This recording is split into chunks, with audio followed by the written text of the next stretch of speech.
हरिओम मित्रों, आज हम जानेंगे कि श्री रामचरितमानस के उत्तरकांड में गरुड़ जी ने काकभुशुंडी जी से कौन कौन से 7 प्रश्न पूछे थे। उत्तरकांड में शिव पार्वती संवाद के अंतर्गत शिव जी पार्वती जी से कह रहे हैं कि एक बार रघुकुल शिरोमणि मर्यादा पुरुषोत्तम श्री राम और अनुज लक्ष्मण ने श्रीलंका के रण क्षेत्र में दशानन पुत्र मेघनाथ के हाथों ब्रह्मास्त्र का मान रखने के लिए स्वयं को नागपाश में बंधा लिया था। तब नागपाश से मुक्ति के लिए भगवान विष्णु के वाहन सर्पों के शत्रु नागभक्षी विहगेश बुलाए गए। सर्पों के भक्षक पक्षीराज गरुड़ बंधन काटकर चले गए, लेकिन गरुड़ को हो गया मोह अहंकार, उनके हृदय में बड़ा भारी विषाद उत्पन्न हो गया। प्रभु के बंधन को स्मरण करके सर्पों के शत्रु गरुड़ जी बहुत प्रकार से विचार करने लगे, किंतु कहीं से उन्हें शांति नहीं मिली। उनके हृदय में अज्ञानता घर कर गई। तर्क वितर्क करके उन्होंने अपने आप को और भी भ्रम में डाल दिया। मन में सोचने लगा, राम जी भगवान विष्णु के अवतार हैं, पर मैंने उन पर उस अवतार का एक भी प्रभाव नहीं देखा। जिनके नाम स्मरण मात्र से प्राणी संसारिक बंधनों से मुक्ति पा जाते हैं, भला उन्हें एक तुच्छ और साधारण से राक्षस ने नागपाश में बांध लिया?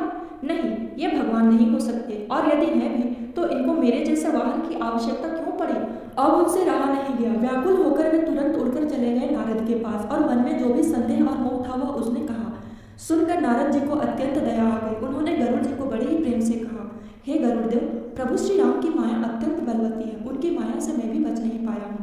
कई बार उन्होंने मुझे भी नचाया है, और आपका मोह तो और भी भयंकर है, इतनी आसानी से मिटने वाला नहीं है। यह कहकर महर्षि नारद ने गरुड़देव को ब्रह्मा जी के पास भेज दिया। गरुड़देव ब्रह्मा जी के पास चले गए और शीश नवाकर अपना संदेह कह सुनाए। ब्रह्मा जी ने कहा, यह सारा चराचर जगत तो मेरा ही रचा हुआ है। बड़े बड़े कवि, कोविद और ज्ञानी तो प्रभु की माया के प्रभाव से बच नहीं पाए, फिर तुम तो पक्षी हो। जब मैं ही मायावश नाचने लगता हूँ तब पक्षीराज गरुड़ को मोह होना कोई आश्चर्य की बात थोड़ी है। ब्रह्मा जी ने गरुड़ को सुंदर वाणी में कहा कि तुम उमापति शिव जी के पास चले जाओ। श्री राम की महिमा को उनसे बेहतर और कोई नहीं जान सकता है। हे तात, और कहीं किसी से न पूछना, तुम्हारी समस्या का समाधान वही होगा। पक्षीराज गरुड़ तुरंत उड़कर आतुरता के साथ शिव जी के पास पहुंचकर उनके समक्ष शीश नवाया और अपनी जो भी समस्या थी वह सुनाया। उस वक्त शिव जी कुबेर के यहाँ जा रहे थे और माता पार्वती कैलाश पर थी। शिव जी ने कहा, हे पक्षीराज, तुम मुझे रास्ते में मिले हो, राह चलते मैं तुम्हें कैसे समझाऊं? प्रभु की माया बड़ी प्रबल है, उनकी माया बड़ों बड़ों को नचा देती है। उसी माया ने तुम्हें अपने जाल में फंसाकर तुम्हारे विश्वास को भ्रमित किया है। तुम्हारा रोग ऐसा है खगराज, जिसका उपचार एक दिन में संभव नहीं है। तुमको बहुत भारी भरकम वाला मोह हुआ है, और इसका नाश तभी होगा जब दीर्घ काल तक सत्संग किया जाए, सुंदर हरिकथा सुनी जाए। इसलिए हे भाई, तुम बुरा मत मानना, मैं तुम्हें वहां भेजता हूँ जहाँ नित्य निरंतर हरिकथा होती रहती है। उत्तर दिशा में एक सुंदर सा नीलगिरी पर्वत है, वहाँ परम सुशील महात्मा काकभुशुंडी जी रहते हैं।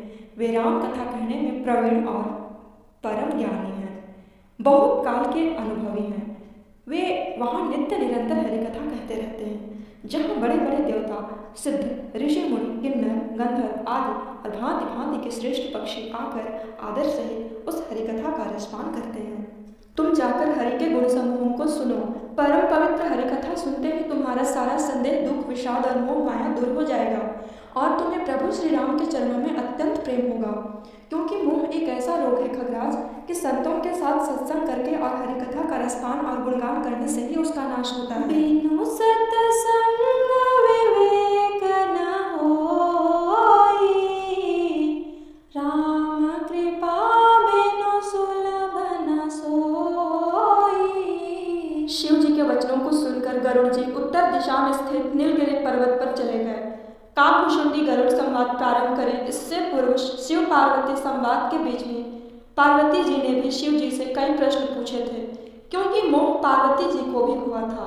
जिनमें से एक महत्वपूर्ण प्रश्न यह भी था कि हे नाथ, हे स्वामी, गरुड़ जी तो स्वयं विहगेश हैं, धीर बुद्धि वाले महाज्ञानी हरि के सेवक हैं, उनके सबसे निकट रहने वाले हैं। यह जानकर भी आपने उन्हें हरिकथा सुनने के लिए कौवे के पास क्यों भेजा?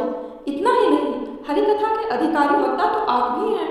हरिकथा सुनाकर गरुड़ की शंका का समाधान कर दिए होते। हे नाथ, आपने ऐसा क्यों नहीं किया? शिव जी कहते हैं, ताते उमा न मैं समुझावा, रघुपति कृपा मरहु मैं पावा, होई किन्न कबहु अभिमाना, सो खोवै चह कृपा निधाना।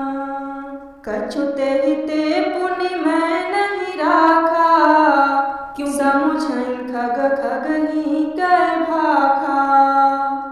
प्रभु माया बलवंत भवानी, जाहि न मोह कवन अस ज्ञानी। अर्थात शिव जी अपनी श्रीमती से कहते हैं कि हे उमा, मोह पक्षीराज गरुड़ को हुआ है। जब वह अपने से छोटे पक्षी कौवे के पास जाकर शीश झुकाएगा तो उसका सारा मोह और अहंकार अपने आप जाता रहेगा। रघुनाथ जी की कृपा से मैंने उसका मन जान लिया था। जरूर उसने कभी अभिमान किया होगा जिसे कृपानिधान नष्ट करना चाहते हैं। हे भवानी, मेरे द्वारा गरुड़ की शंका का समाधान नहीं करने का एक बड़ा कारण यह भी है कि पक्षी पक्षी की ही भाषा समझते हैं। हे भवानी, प्रभु की माया बड़ी ही बलवती है। ऐसा कौन ज्ञानी है जिसे वह ना मोह ले। इस माया से मैं और आप भी तो अछूते हैं। सृष्टि के रचयिता ब्रह्मा जी तक को प्रभु की माया मोह लेती है, फिर गरुड़ तो एक पक्षी है। शिव जी के आदेशानुसार गरुड़ जी वहां पहुंच गए जहां कुशाग्र और धीर बुद्धि वाले श्री राम के परम भक्त काकभुशुंडी जी बसते थे। उस पर्वत की सुंदरता और सरोवर को देखकर गरुड़ जी का तन मन प्रफुल्लित हो गया। उनका सोच और मोह अहंकार सब जाता रहा। सरोवर में स्नान ध्यान फिर जलपान करके प्रसन्नचित मन से वटवृक्ष के नीचे आ गए जहाँ नित्य प्रतिदिन श्री रामचंद्र जी का उज्जवल चरित्र सुनने के लिए बूढ़े बूढ़े पक्षी आए हुए थे। काकभुशुंडी जी कथा आरंभ करने ही वाले थे कि पक्षियों के राजा गरुड़ को वहां आते देखकर काकभुशुंडी सहित सारे पक्षी समाज हर्षित होकर उनका आदर सत्कार करने लगे। गरुड़ ने कागराज के समक्ष शीश झुकाया। कागराज ने कुशल मंगल पूछकर बैठने के लिए सुंदर आसन दिए और अत्यंत कोमल वाणी में कहा, हे नाथ, मैं खगराज, आपके शुभ दर्शन से मैं कृतार्थ हो गया। तभी काकभुशुंडी जी कहते हैं, हे नाथ, कहिए मैं आपकी क्या सेवा करूं? आप किस कारण यहाँ आए हैं? खगराज, गरुड़ जी देवों के देव महादेव के श्रीमुख से काकभुशुंडी की बड़ाई पहले ही सुन चुके थे। इसीलिए वे कहते हैं कि हे प्रभु, आपकी सेवा में तो मैं आया हूँ। मैं माया जनित मोह में फंस गया था। उसी कारण महर्षि नारद ने ब्रह्मा जी के पास भेजा। ब्रह्मा जी ने भगवान शिव के पास भेजा और शिव जी ने मुझे आपके चरणों में भेज दिया। अब आप ही मुझे मोह माया के जाल से मुक्ति दिलाएंगे। आपके तप और शक्ति का ऐसा सुंदर प्रभाव है कि इस सुंदर पर्वत के पास आकर के ही मेरे मन का सारा संदेह, मोह और भ्रम अनायास ही दूर हो गया और मेरे चित्त में विवेक का प्रकाश स्वयं ही उदय हो गया।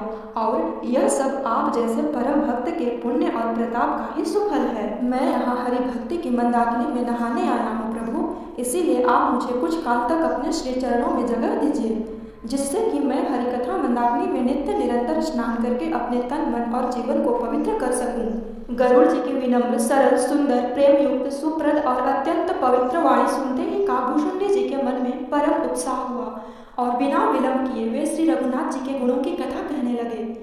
काकभुशुंडी जी को समझते देर नहीं लगी कि खगराज को कौन सा रोग सता रहा है, क्योंकि बहुत काल पूर्व बिल्कुल इसी तरह का मोह माया रूपी रोग कागराज कौवे को भी हुआ था, जिसके निवारण के बाद वे हरि कृपा से हरि कथा करने में निपुण हो गए, यानी एक्सपर्ट हो गए। इसीलिए उनके रोग के अनुरूप ही वे बड़े ही विनम्र भाव से पूरी की पूरी हरि कथा कहने लगे, यानी राम कथा सुनाने लगे। कागराज जी ने प्रभु श्री रामचंद्र जी की हर वो प्रसंग व लीलाओं का वर्णन किया। चूंकि प्रभु राम मानव रूप में अवतरित हुए थे, अतः उन्हें सुख दुख आदि का सामना नर रूप में ही करना पड़ा। इसीलिए पक्षी तो क्या, मूर्ख मनुष्य भी कभी कभी उन पर प्रश्न चिन्ह लगा देते हैं। जहाँ शंका होती वहाँ गरुड़ देव भी प्रश्न करते, लगे हाथ काकभुशुंडी जी भी उत्तर ढूंढते जाते। इस प्रकार बीच बीच में उन्होंने अपने जीवन का व्यक्तिगत अनुभव भी साझा किया। गरुड़ की शंका समाधान के लिए कागराज ने अपने जीवन का भी हवाला दिया कि किस तरह बालपन में हरि ने उनके साथ बाल लीला करके उनके अहंकार को नष्ट किया था। वक्ता यदि कहा सुनी की बात न करके जब स्वयं पर घटी घटना का दृष्टांत देता है तो फिर श्रोता के लिए यह सोने में सुहागे का कार्य करता है। हरि के चरित्र का परम पवित्र कथा सुनकर गरुड़देव फूले नहीं समाये। वे काकभुशुंडी जी की भरपेट और जी भर के बड़ाई करने लगे। कागराज ने कहा, हे भाई खगराज, आपने जो मोह रूपी रोग मुझसे कही, इसमें कोई आश्चर्य की बात नहीं। हे ताक, प्रभु की माया ही ऐसी है कि बड़े से बड़े ज्ञानी, सूरवीर, तपस्वी तक को अंधा बना देती है। फिर आप और हम तो पक्षी ठहरे। अतः हे गरुड़ जी, इस तरह का रोग जीवन में और कभी न सताए, इसलिए नित्य निरंतर सुंदर हरिभक्ति और सत्संग में मन को लगाए रहना चाहिए। इसी में कल्याण। मित्रों, संयोगवश कभी भोजन बहुत स्वादिष्ट मिल जाए तो एकाध कौर अतिरिक्त कर लेने में कोई हानि नहीं होती है। फिर यह तो हरिकथा रूपी प्रसाद है। पक्षी राज गरुड़ कम चतुर नहीं है। वे कागराज कौवे की बड़ाई करते हुए प्रेम सहित फिर बोले, वह सब तो ठीक है काग महाराज, आपने बड़े ही विनम्र पूर्वक हरिकथा सुनाई, जिसका रसपान करके मैं धन्य धन्य हो गया। परंतु हे तात, 7 प्रश्न मेरे मन में अभी भी शेष हैं। इसलिए हे कृपालु, यदि मुझ पर आपका स्नेह है तो हे नाथ, मुझे अपना सेवक जानकर मेरे उन 7 प्रश्नों के उत्तर बखानकर प्रेम सहित कहिए, क्योंकि आप सर्वज्ञ हैं और मुझ पर आपकी विशेष कृपा भी तो है। अपनी बड़ाई सुनकर काकभूषुंडी जी बोले, हाँ, क्यों नहीं, अवश्य पूछिए। गोस्वामी जी लिखते हैं, पुण्य सप्रेम बोले खगराओ, जौ कृपाल मुनि ऊपर भाओ, नाथ मोहि निज सेवक जानी, सप्त प्रश्न मम कहु बखानी।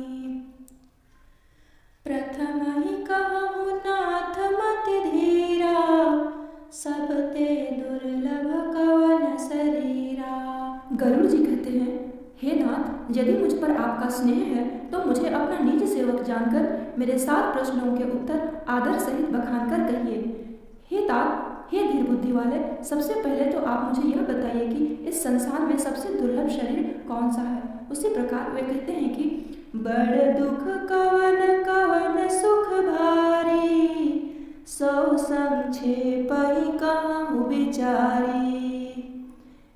हे नाथ, इस संसार में सबसे बड़ा दुख क्या है और सबसे बड़ा सुख क्या है, वह भी मुझे संक्षेप में विचार कर कहिए। संत असंत मरम तुम जानहु, तिनकर सहज स्वभाव बखानहु, कवन पुण्य श्रुति विदित विशाला, कहु कवन अघ परम कराला। गरुड़ जी कहते हैं, हे नाथ, आप संत और असंत के मर्म को अच्छी तरह से जानते हैं, अतः उनके सहज स्वभाव को भी बखान कर कहिए, ताकि मुझे पहचानने में दिक्कत ना हो कि कौन संत है और कौन असंत है।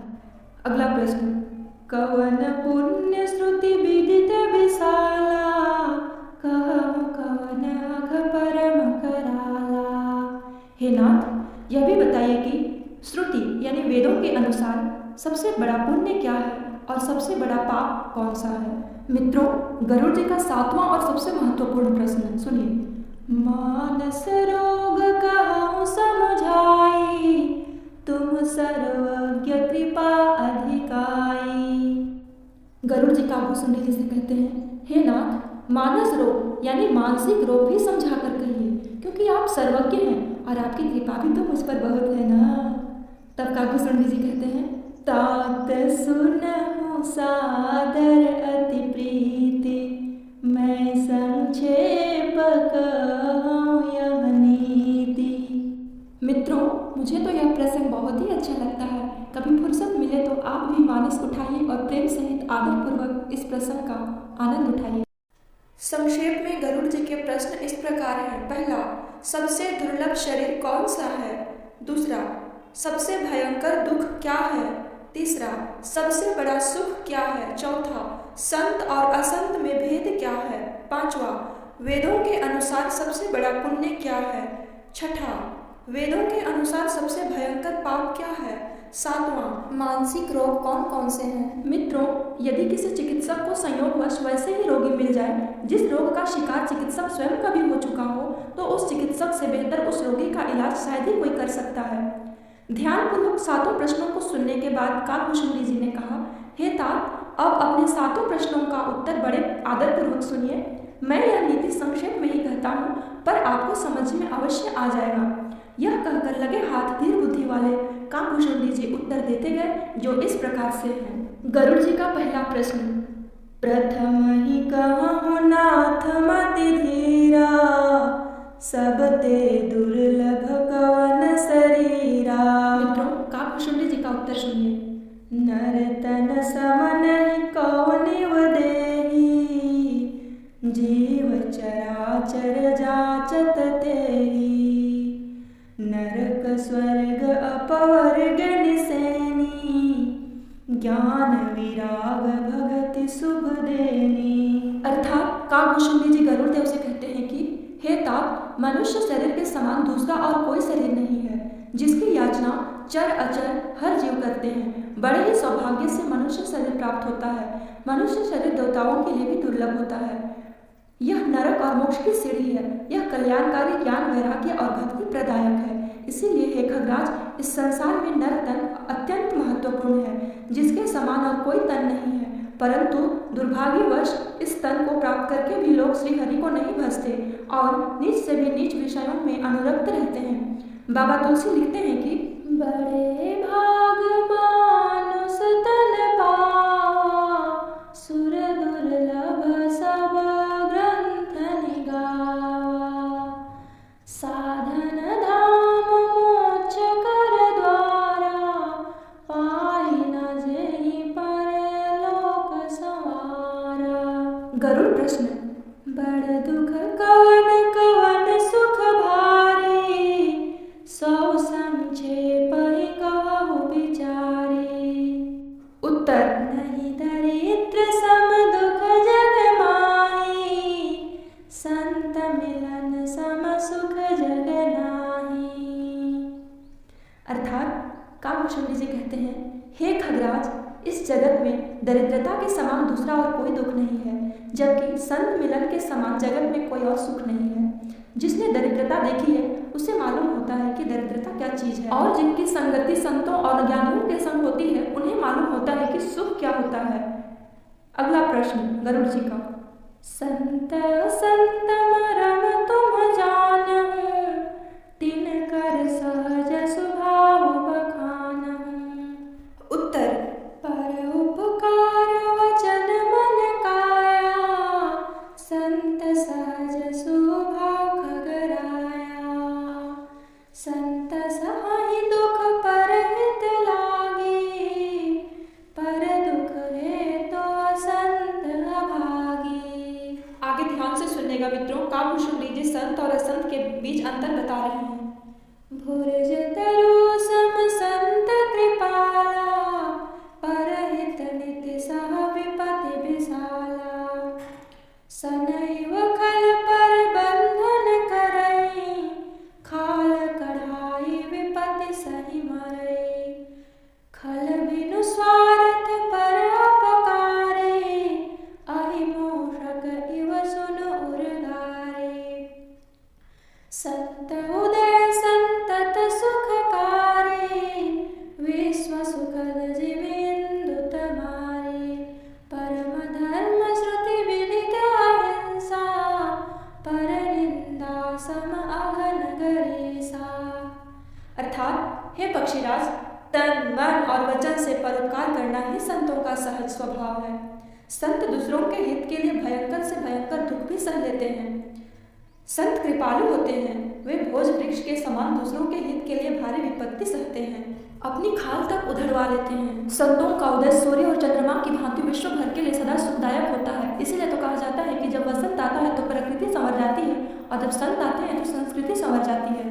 संतों के विषय में कबीरदास ने भी कहा है कि वृक्ष कबहु नहीं फल भखें, नदी न संचय नीर, परमानंद के कारणे साधु धरा शरीर।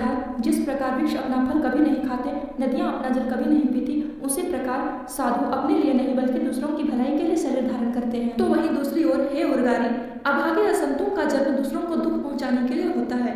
असंत यानी दुष्ट, जो बिना किसी स्वार्थ के सांप और चूहे की भांति पर संपदा को नष्ट करके अकारण ही दूसरों का अपकार करते हैं। इसे इस तरह समझना चाहिए मित्रों कि सांप यदि किसी को डसता है तो डसने के बदले उसे कुछ नहीं मिलता, परंतु वह डसेगा ही। उसी तरह चूहे को हमारे कपड़े कुतरने से कुछ नहीं मिलता, पर वह कुतरेगा ही। कुछ इसी तरह दुष्टों की प्रवृत्ति होती है, अकारण ही वे किसी को दुख पहुंचाते हैं। चलिए गरुड़ जी का अगला प्रश्न है। कवन पुण्य श्रुति विदित विशाला, कहु कवन अघ परम कराला। उत्तर। परम धर्म श्रुति विदित अहिंसा, पर निंदा सम अघन गरेसा। हर गुरु निंदक दादुर होई, जन्म सहस्त्र पावतन सोई। द्विज निंदक बहु नरक भोग करे, जग जनमई वायस शरीर धरे। सुर श्रुति निंदक जे अभिमानी, रव रव नरक पार हित प्राणी। होहि लोक संत निंदारत, मोह निशा प्रिय ज्ञान भानुगत। सबके निंदा जे जड़ करही, ते चमगादुर होई अवतरही।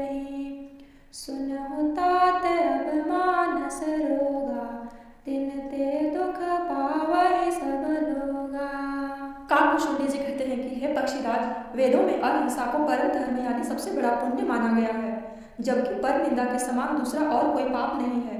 आगे काकभूषुंडी जी गरुड़ से कहते हैं कि शंकर जी और गुरु की निंदा करने वाले अगले 1000 जन्मों तक मेंढक शरीर पाते हैं। ब्राह्मणों की निंदा करने वाले बहुत से नरक भोग कर अंत में कौवे का शरीर पाते हैं। जो देवताओं और वेदों की निंदा करते हैं वे नरक में पड़ते हैं। जो संतों की निंदा करते हैं वे अगले जन्म में उल्लू बनते हैं, जिन्हें मोह रूपी रात्रि प्रिय और ज्ञान रूपी सूर्य का उदय दुख देता है। इस प्रकार हे खगराज, जो मूर्ख मनुष्य सबकी निंदा करते हैं वे अगले जन्म में चमगादड़ बनते हैं। आगे काकभूषुंडी जी गरुड़ जी से कहते हैं कि सुनहु तात अब मानस रोगा, तिन्हते दुख पावहि सब लोगा।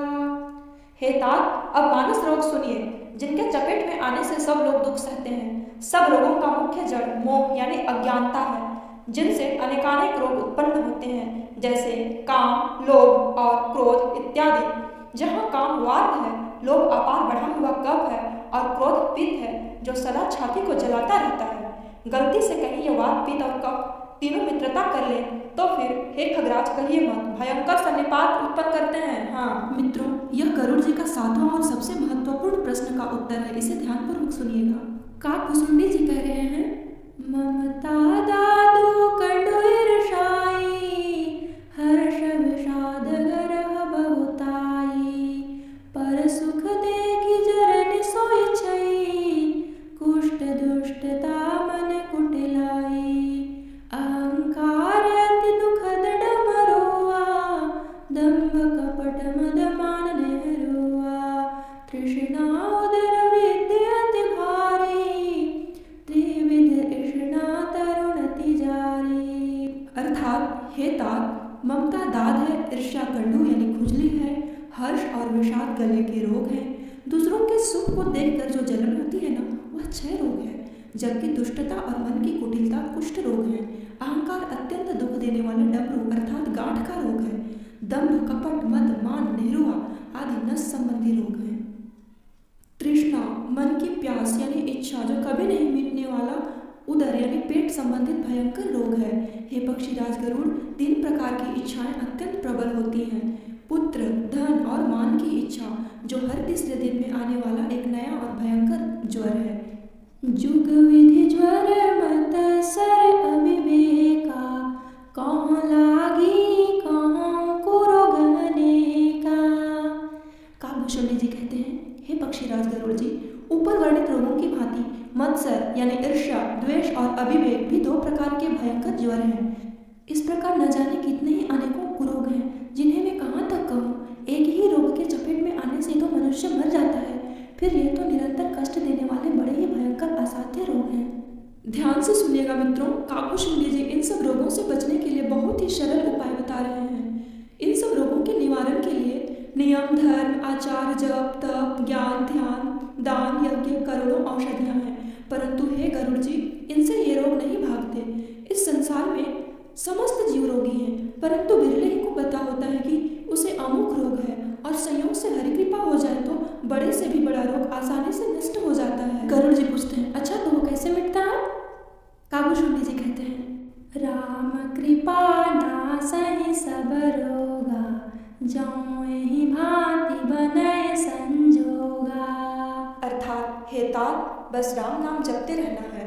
किसी दिन किसी भांति यदि संयोग बना तो राम जी की कृपा से सारे रोग अपने आप नष्ट हो जाएंगे।